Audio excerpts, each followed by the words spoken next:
टिप्न चाहिँ अलि गाह्रो हुन्छ होइन, काँडा हुन्छन्, तर खान चाहिँ मिठै हुन्छ है ऐँसेलुहरू।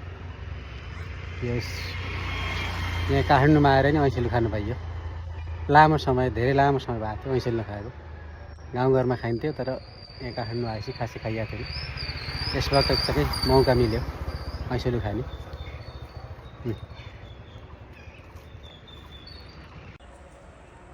ऐँसेलु टिपेर अब खाँदैछु म। लटरम्मै पाकेको छ।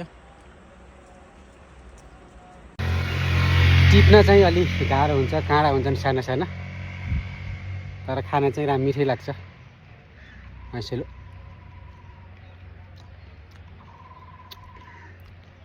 बिहान मर्निङ वक हिँडेको थिएँ। मर्निङ वक हिँड्दै हिँड्दै ऐँसेलुको पुरा पाकेको देखेँ।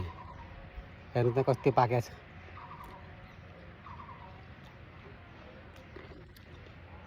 गाउँकै धोको फेरेर खाइयो।